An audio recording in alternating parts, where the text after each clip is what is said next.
I belonged to a country club, and as a member of a country club, I always thought I was safe. I always thought that because I belonged to a fancy club, I'm immune to common crime, as it were. That is, until this happened. The country club parking lot at night is usually silent. There's a soft amber light, a beacon of safety, if you will.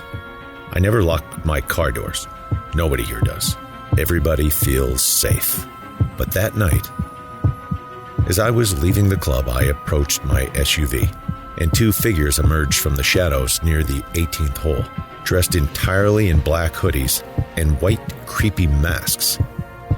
So I started walking a little faster and then kind of a jog. I got to the truck, I opened the door, slammed myself into the driver's seat, and I hit the lock button, and they were only about 50 yards away, maybe closer. Then I hit the start button. Nothing. I hit it again. And again. Nothing. Then there was a click sound. The doors unlocked, and the horn beeped. Then a click, and it locked. The horn beeped. A click, unlock, beep. It was frantic. The sound was echoing so loud, it was kind of mocking me. What was going on with my car?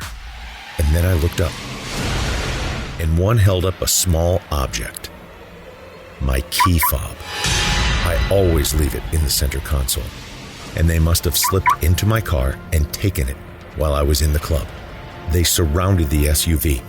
I locked the doors again.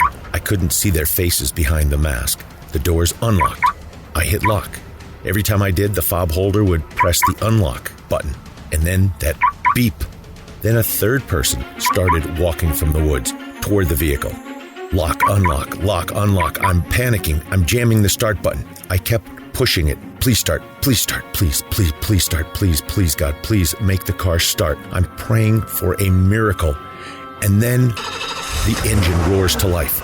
In an instant of blinding fortune, the fob must have been close enough to the car. It started. I slammed the car into gear, pushed my foot on the accelerator, spinning the tires out of the space. I sped past them. I bumped into one of them. I looked in the rearview mirror and I saw three shapes. I called the police immediately. They showed up at my house. I told them exactly what had happened. I don't know why the car was able to drive away without the key fob. They told me that once a car is running, if you have a key fob, it will drive without the fob in the vehicle until you turn the vehicle off, and then it won't start again. Then they went back to the club, and they checked the security footage. There were 5, not 3, figures in black hoodies that came from the tree line. I will never leave a single thing to chance again. I won't leave my fob in the car, unlocked, ever again. But that's not the end of the story. About a week went by, and I get an envelope in the mail. It was my key fob, and there was a note that read, "That was fun, Tom. Let's do it again sometime." And there was a picture of me walking into my house